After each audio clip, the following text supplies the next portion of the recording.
Neck day mega fertility camp మా యొక్క అన్ని బ్రాంచుల్లో. అపాయింట్మెంట్స్ కొరకు సంప్రదించండి 8880747474.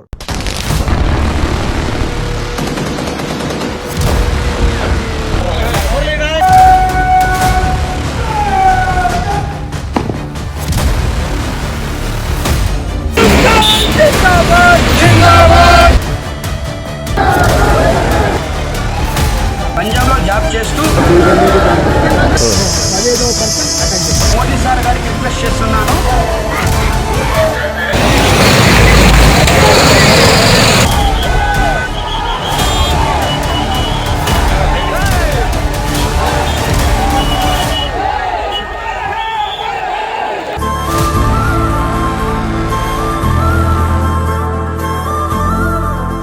భారత్ పాక్ మధ్య జరుగుతున్న దాడి ప్రతిదాడుల్లో యుద్ధ భూమిలో వీర మరణం పొందుతున్న అగ్నివీరులందరికీ కూడా బిగ్ సెల్యూట్ చెప్దాం. అలానే తెలుగు జవానైన మురళీ నాయక్ సత్యసాయి జిల్లా గోరంట్ల మండలం కల్లితండాకు చెందినటువంటి జవాన్ ఎవరైతే ఉన్నారో మురళీ నాయక్ వీరమరణం పొందటం చాలా బాధాకరమైన విషయం. మరొక వైపు ప్రతి భారతీయుడు ఆయన మరణం పట్ల గర్వంగా ఫీల్ అవుతున్నటువంటి సందర్భం కూడా ఉంది.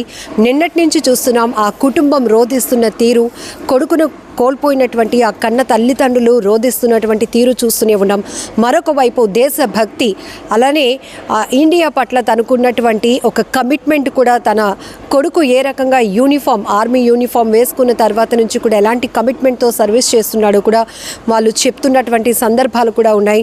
మరొక వైపు ఇప్పుడు ఏదైతే ఈ ఇంకా వార్ సిచ్యువేషన్ అనుకోవాలా, లేకపోతే ఆ స్థాయిలో అగ్రెసివ్గా జరుగుతున్నటువంటి దాడులు, ప్రతి దాడుల్లో జవాన్ ఈ సందర్భంలో తను ప్రాణాలు కోల్పోవటం అనేది కూడా వీర మరణంగా మనం అందరం తీసుకోవాలి. ఎందుకంటే యువకులు చాలామంది ప్రాణాలు కోల్పోతున్నటువంటి పరిస్థితి. అందులో మన తెలుగు రాష్ట్రాలకు చెందినటువంటి తెలుగు జవాన్ వీర మరణం ప్రతి ఒక్కరిని కలిచివేస్తోంది. మరొక వైపు ఆయన సాహసం, అలానే దేశభక్తి కోసం ఆయన చేసినటువంటి ప్రాణత్యాగం ప్రతి ఒక్కరూ మరువలేనిది అంటూ కూడా సోషల్ మీడియా వేదికగా ప్రతి ఒక్కరూ తమ తమ అభిప్రాయాలు వ్యక్తం చేస్తున్నారు.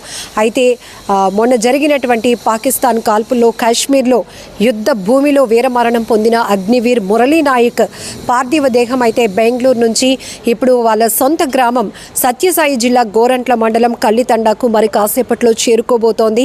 అందుకు తగ్గట్టుగానే ప్రభుత్వ ఆదేశాల ప్రకారం అక్కడ భారీ స్థాయిలో కూడా ఏర్పాట్లు జరుగుతున్నాయి. ఎందుకంటే ఆయన పార్థివ దేహాన్ని చూసేందుకు అంతిమ సంస్కార కార్యక్రమాల్లో కూడా చాలా గౌరవప్రదంగా హానర్ చేసేందుకు చేస్తున్నటువంటి ఏర్పాట్లు కావచ్చు. మరొక వైపు ఆ కార్యక్రమాలకి దాదాపు 15 నుంచి 20 వేల మంది వరకు భారీగా తరలి రాబోతున్నారు, జోహార్లు అర్పించబోతున్నారు అనే సమాచారంతో కూడా ఆ స్థాయిలోనే జిల్లా అధికార యంత్రాంగం కూడా భారీ ఏర్పాట్లు చేస్తోంది.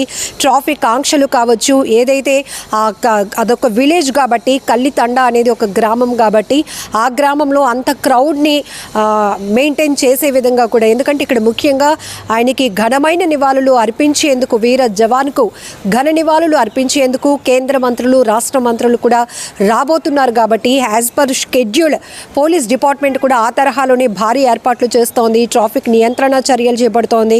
మరొక వైపు స్థానిక యంత్రాంగం కూడా రోడ్లు విస్తరణ పనులు చేపట్టడం కావచ్చు, మెడికల్ క్యాంపులు నిర్వహించడం కావచ్చు, ఇవన్నీ కూడా భారీ ఎత్తున ఏర్పాట్లు జరుగుతున్నాయి.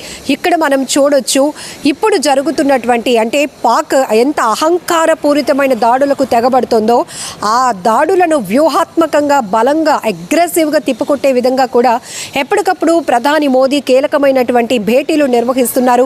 అప్పటికప్పుడు కీలకమైనటువంటి ఆదేశాలు, కీలకమైనటువంటి నిర్ణయాలు కూడా తీసుకుంటున్నారు.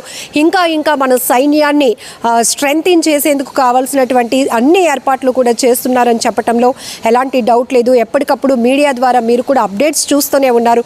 ఎందుకంటే కేంద్రం ఎలాంటి డైరెక్షన్స్ తీసుకున్నా కూడా ఇమీడియట్గా అందరికీ తెలియజేసే ప్రయత్నంలో మీడియాకి రివీల్ చేస్తోంది. మీడియా ద్వారా ప్రకటనలు ఎక్కడికక్కడే, ఎందుకంటే ప్రజలను ఫస్ట్ అప్రమత్తం చేయాలి. ఈ దాడులు, ప్రతి దాడులు జరుగుతున్న నేపథ్యంలో ఇక్కడ పాకిస్తాన్ ఆర్మీ కావచ్చు ఎంత దారుణాతి దారుణంగా కేవలం భారత సైన్యాన్ని, భారత పౌరులనే టార్గెట్ చేస్తూ జరుపుతున్నటువంటి దాడులను అదే స్థాయిలో గట్టిగా బలంగా తిప్పికొట్టే ప్రయత్నాల్లో ఏ స్థాయిలో మనం సైన్యాన్ని బలోపేతం చేయాలనే దానిపై కూడా ప్రధాని మోదీ విదేశాంగ రక్షణ శాఖ మంత్రులతో కూడా పూర్తి స్థాయిలో ఒక కసరత్తులు ప్రారంభించడం, కీలకమైనటువంటి భేటీలో నిర్ణయాలు తీసుకోవడం కూడా మనం చూస్తున్నాం. ఇప్పుడు సోషల్ మీడియా వేదికగా ఈ దాడులు ఏవైతే జరుగుతున్నాయో, పెహల్గాం దాడి తర్వాత ఖచ్చితమైన ప్రతీకార చర్య తీసుకుంటాము అని ఒక గట్స్తో తీసుకున్నటువంటి డెసిషన్ ఏదైతే ఉందో అది ఒక డెడికేషన్తో కూడినటువంటి స్టేట్మెంట్గా ఇప్పుడు మనం ప్రతి ఒక్కరు కూడా హ్యాపీగా అర్థం చేసుకోవడానికి కూడా ఒక అవకాశం ఉంది. ఎందుకంటే ఒక భారతీయ మహిళ కన్నీళ్లు పెట్టుకుంటే ఆ కన్నీటి బొట్టుకు కూడా విలువ ఉంటుంది అని చూపించడమే ఈ వేరోచితమైనటువంటి సైన్యం చేస్తున్న సాహసమైన పోరాటాలు అని కూడా చెప్పొచ్చు. వాళ్ళ సేవలు నిజానికి అజరామరమైనవి. మనం ఎంత మాటల్లో చెప్పుకున్నా కూడా వాళ్ళ సేవలను మాత్రం మనం ఆ స్థాయిలో కొనియాడలేమని కూడా చెప్పుకోవచ్చు. ఎందుకంటే ఈవెన్ అప్పటి నుంచి పెహల్గాం దాడి తర్వాత కూడా కేంద్ర ప్రభుత్వం ఒక కీలకమైన నిర్ణయంలో ఉంది అన్న విషయం మనకి 7వ తేదీ నుంచి కూడా అర్థమవుతోంది. ఎందుకంటే అర్ధరాత్రి 1 గంట సమయంలో మొదలైనటువంటి పాక్పై ఏదైతే ఉగ్ర స్థావరాలను టార్గెట్ చేస్తూ జరిపిన దాడుల తర్వాత ఇలాంటి నిర్ణయం భారతీయ పౌరులు ప్రతి ఒక్కరూ గర్వించదగింది.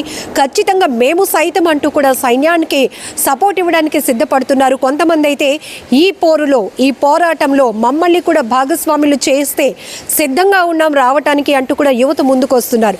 సో ఇక్కడ మనం చూడొచ్చు, టెరిటోరియల్ రిక్రూట్మెంట్ జరుగుతోంది. ఇప్పటికే కేంద్రం ఒక ప్రకటన కూడా విడుదల చేసింది. 18 నుంచి 42 సంవత్సరాల వయసు ఉన్నవారు డిగ్రీ అర్హతతో ఎవరైనా సైన్యంలో పనిచేయడానికి సిద్ధంగా ఉంటే ఇమీడియట్గా అప్రోచ్ అవ్వండి అంటూ కూడా ఒక ప్రకటన విడుదల చేయడంతో పెద్ద ఎత్తున యువ తరంగం తరలి వెళ్తోంది. ఈ దృశ్యాలన్నీ చూస్తే దేశభక్తి ఉప్పొంగటమే కాదు, ప్రతి ఒక్కరు రోమాలు నిక్కపొడుస్తున్నాయి. ఇంతమందిలో మనం ఇంత ప్రౌడ్గా ఫీల్ అవుతున్నామా మన దేశం పట్ల, మన భారత సైన్యం పట్ల, కేంద్రం తీసుకుంటున్నటువంటి డెసిషన్స్ పట్ల అనిపిస్తూ ఉంది. ఎంతోమంది యువత ముందుకు వస్తున్నారు. ఎస్, మేము సైతం ఈ పోరాటంలో ప్రాణాలు అర్పించడానికి కూడా సిద్ధంగా ఉన్నాం, ప్రాణాలకు తెగించి పోరాటానికి సిద్ధంగా ఉన్నామంటూ యువత కదిలి ముందుకు వస్తుంటే ఇంకాస్త కాన్ఫిడెన్స్ బిల్డ్ అవుతుందని చెప్పొచ్చు. సో ఆ స్థాయిలోనే కేంద్రం ప్రధాని మోదీ కూడా నిర్ణయాలు చాలా కీలకంగా తీసుకుంటున్నారని చెప్పొచ్చు. సో ఇప్పుడు ఇక్కడ కూడా తెలుగు జవాన్ మురళీ నాయక్ గారు మృతి కూడా చాలా బాధాకరం. ఒకవైపు ఆ కుటుంబం రోధిస్తున్న తీరు, ఆ తల్లి అయితే ఆ ఫోటో ఫ్రేమ్లో ఆ బిడ్డని లేనాన్న నా కోసం రానా అన్న అంటూ ఆమె చెప్తున్న మాటలు ప్రతి ఒక్కరు గుండెళ్ళు పిండేస్తున్నాయి, కళ్ళల్లో కన్నీళ్లు తెప్పిస్తున్నాయి. కానీ ఇలాంటి అదృష్టం ఎవరికి వస్తోంది? దేశం కోసం ప్రాణత్యాగం చేసేటటువంటి గొప్ప అవకాశం ఎవరికి వస్తోంది? అది నీ బిడ్డకు వచ్చింది. మీకు మా సానుభూతితో పాటు మేము అండగా ఉంటాము అనే భరోసా కూడా సోషల్ మీడియా వేదికగా ఎంతోమంది, వేల మంది కాదు, లక్షల మంది కాదు, కోట్లాది మంది ముందుకు వస్తున్నటువంటి ధైర్యం చెప్తున్నటువంటి సందర్భాలు కూడా మనం చూస్తున్నాం. ఆ కన్న తండ్రి కూడా తన కొడుకు యూనిఫామ్ వేసుకున్నప్పుడు ఎంత కేర్ తీసుకుంటున్నారు. ఆ ఫొటోస్ అన్నీ కూడా ఎంతో ధైర్యంగా అతనిలో ఆత్మస్థైర్యాన్ని కూడా నింపి మనకొక గౌరవం తీసుకురావాలి అన్నట్టుగా అతన్ని విధులకు పంపించినటువంటి ఫోటోలు కూడా రివీల్ అవుతుంటే వాటన్నిటినీ కూడా చూసి ప్రతి ఒక్కరి గుండె ఉప్పొంగిపోతుందని చెప్పొచ్చు. దేశం అంటే ఇదే, సమైక్యత అంటే ఇదే అనేటటువంటి ఒక నినాదం బలంగా ముందుకు వెళ్తోంది. ఖచ్చితంగా సాయుధ దళాలు చేస్తున్న వీరోచితమైన సాహసోపేతమైన ఈ సేవలకు ప్రాణాలు తెగించి మరి చేస్తున్నటువంటి ఈ పోరాటానికి ఖచ్చితంగా మనం అందరం కూడా బిగ్ సల్యూట్ చెప్పాల్సిందే. సో ఇక్కడ కూడా ఆయన పార్థివ దేహానికి జరగబోతున్న అంతిమ సంస్కార కార్యక్రమాల్లో కూడా వేలాది మంది తరలి రాబోతున్నారు. కాబట్టి ప్రభుత్వం కూడా, జిల్లా యంత్రాంగం కూడా ఆ స్థాయిలోనే భారీ ఎత్తున ఏర్పాట్లు చేస్తోంది. మొత్తం సాయంత్రం 7 గంటల ఆ ప్రాంతం కల్లా ఇప్పటికే చాలామంది తరలి వెళ్తున్నారు ఆ ప్రాంతానికి. ఏదైతే కల్లితండాలో ఉన్నటువంటి మురళీ నాయక్ గారు, వీర జవాన్, అగ్నివీర్ అయినటువంటి మురళీ నాయక్ గారి సొంత గ్రామం ఏదైతే ఉందో ఆ గ్రామంలో ఆయన సొంత ఇంటికి వెళ్ళి చాలామంది పరామర్శిస్తున్నారు. ఆ కుటుంబానికి సెల్యూట్ చేసి వస్తున్నారు. ఆయన చనిపోయిన తర్వాత ఆ విషాదకరమైన వార్త అందరి గుండెల్ని పిండేసినప్పటికీ కూడా ఇదొక ప్రౌడ్ మూమెంట్గా ఫీల్ అవుతున్నటువంటి అనేక మంది యువత రంగాన్ని కూడా మనం చూస్తూ ఉన్నాం. ఏదేమైనా కూడా మాజీ సైనికులు కావచ్చు, పెద్ద ఎత్తున యువత కావచ్చు, మొత్తం అధికార యంత్రాంగానికి సంబంధించి ప్రభుత్వ అధికారులు కూడా పెద్ద ఎత్తున ఎత్తున చేరుకోబోతున్నారు. ఆయనకైతే మాత్రం చాలా గౌరవప్రదమైనటువంటి అంతిమ వీడ్కోలు జరగబోతోందని చెప్పొచ్చు. మరొక వైపు ఇంకొక జవాన్ని కూడా మనం కోల్పోయాం. చాలా బాధాకరమైన విషయం. ఒక్కొక్కరు అంటే ఇక్కడ ఇది ఎలాంటి ఫైట్ అంటే కేవలం ఒక క్రూరత్వం పైన జరుగుతున్నటువంటి పోరుగానే మనం చూడాలి. అక్కడ ఏ మాత్రం కూడా సమర్థించడానికి కూడా కారణాలు లేవు పాకిస్తాన్ వైపు. ఎందుకంటే కేవలం భారత పౌరుల్ని, భారత ఆర్మీని టార్గెట్ చేస్తున్నటువంటి ఆ దాడులను ఎంత వ్యూహాత్మకంగా తిప్పికొడుతోందో మన సైన్యం. ఆ ప్రతి వీడియో కూడా ఇండియన్ ఆర్మీ నుంచి రివీల్ అవుతున్నటువంటి ప్రతి వీడియో కానీ పోస్టులు కానీ చూస్తుంటే రోమాలు నిక్కపొడుస్తున్నాయి. అంటే ఈ స్థాయిలో స్ట్రాటజికల్గా ముందుకు వెళ్తోంది మన సైన్యం, మన కేంద్రం అని ఖచ్చితంగా మనందరం కూడా బిగ్ సపోర్ట్ ఇవ్వాలి, బిగ్ సెల్యూట్ చేయాలి. ఈ యుద్ధ భూమిలో వీరమరణం పొందుతున్న ప్రతి ఒక్క అగ్నివీరులకు కూడా బిగ్ సెల్యూట్. నిజంగా ప్రస్తుతం ఉన్నటువంటి సమాజం దేనికి ప్రయారిటీ ఇస్తుంది? ఆర్థిక సంబంధాల చుట్టూ మాత్రమే తిరుగుతోంది. మళ్ళీ ఎన్నికలంగానే చాలా విరక్తి కలుగుతాం. మంచి అనిపిస్తుంది కదా, లేడీస్ కూడా ఛాలెంజింగ్ జాబ్స్ చేసినప్పుడు చాలా బాగుంటది. ట్రాఫిక్ అసిస్టెంట్స్ గా నియమించిన ట్రాన్స్జెండర్స్ అందరితో సాల్యూట్ చేయించుకుంటున్నారు. ఫుడ్ డెలివరీ ఇవ్వటానికి వెళ్ళినటువంటి డెలివరీ బాయ్ అనిల్ పై కళ్ళ ముందు